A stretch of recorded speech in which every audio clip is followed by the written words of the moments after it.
Hey, everybody. This is an episode from my other podcast, Streamlined Solopreneur. It's quickly approaching 500 episodes. It is more broad than this show, but a similar mission. Help solopreneurs simplify tech so that they can show up as better human beings in their business and for their family and in their lives. And so I wanted to publish this episode on the feed because I talk about, among other things, Taylor Swift and what her appearance on New Heights means for podcasters. Spoiler alert, nothing. But there's a lot of good stuff in here for podcasters as well. So I hope you enjoy this episode. And if you do like it, subscribe to Streamlined Solopreneur wherever you are listening to this. I have a confession to make. I'm getting a little tired of the conversations around Taylor Swift, particularly around Taylor Swift going on the New Heights podcast. And not because it's bad content. It's very good content. And it's brilliant for both Taylor Swift and the New Heights podcast. But there has been, over the last couple of weeks as I record this, far too big a focus on what it means for podcasters, content creators, business owners, marketers, and what we can learn. What did they do that we can take and then do for us? It's kind of like saying Gordon Ramsay just made the best beef Wellington he's ever made.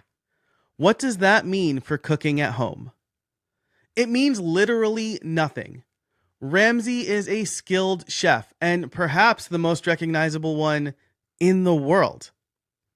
The same thing goes for Taylor Swift and the New Heights podcast. They are all huge names in their own right. Jason Kelce and Travis Kelce have both won Super Bowls. And Taylor Swift is the biggest pop star in the world. The views, streams, downloads, buzz that they generate can't be a lesson for us to extract and apply to our lives and our situation because it's so vastly different from our lives and our situation. Taylor Swift did a single podcast interview, and that podcast is co-hosted by her boyfriend. So, is the lesson here be Taylor Swift's boyfriend? The wider world is talking about this particular episode of New Heights because Taylor Swift announced a new album. She could have announced a new album using a CB radio, for those of us who remember CB radios, and people would still be talking about it, and it would mean nothing for the trucking industry. No, the things that help podcasters, content creators, small business owners, the things that helped us before Taylor Swift's appearance on New Heights are the same things that will help us after Taylor Swift's appearance on New Heights.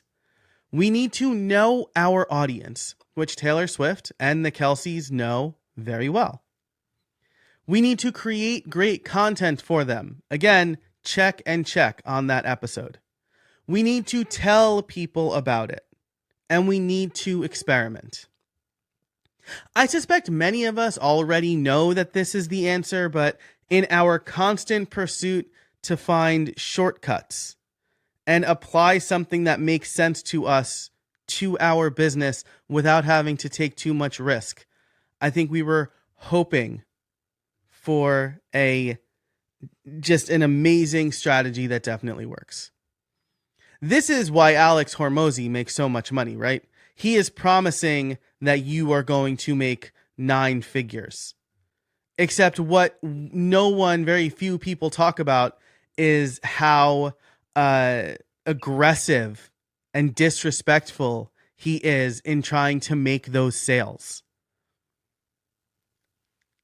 They want the promise and the glory without the work. The real problem isn't that we don't know what makes good content. It's that we don't have the time to spend on what it takes to create it. So what do? We fill in the gaps. Gaps is my framework for building more space in your business. It stands for Gear, Automations, Playbooks, and Support. You need to make your life as easy as possible when it comes to creating content or just running your business in general. That means you don't want to spend your time fighting gear or setups, doing everything manually, reinventing the wheel, or doing everything yourself. By filling in the gaps, you can focus on what really matters. Defining your audience as clearly as possible, making sure your content serves them as best as possible, building space into your schedule to not just create the content, but promote it, or not just create the product, but market it. And then once you're doing those things, you can experiment because you're actually putting content or products or things or services in front of people and you're getting feedback. And so that allows you to try things. So what does filling in the gaps look like? Well, you get a good mic and an easy to use camera so you don't have to worry about quality.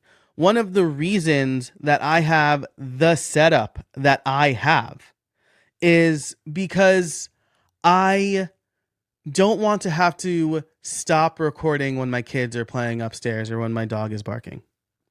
So I got the gear that means I won't have to stop and start and extra edit and reshoot things. It means that you use tools like Ecamm Live and Tela to make creating and editing videos easier. I'm recording this with the Ecamm Live virtual camera so I can easily switch scenes and add overlays, and then I'm recording it in Riverside, and they do editing by transcript. You set up simple automations in Zapier and Notion to manage communications and move files for you so you don't need to remember to do that.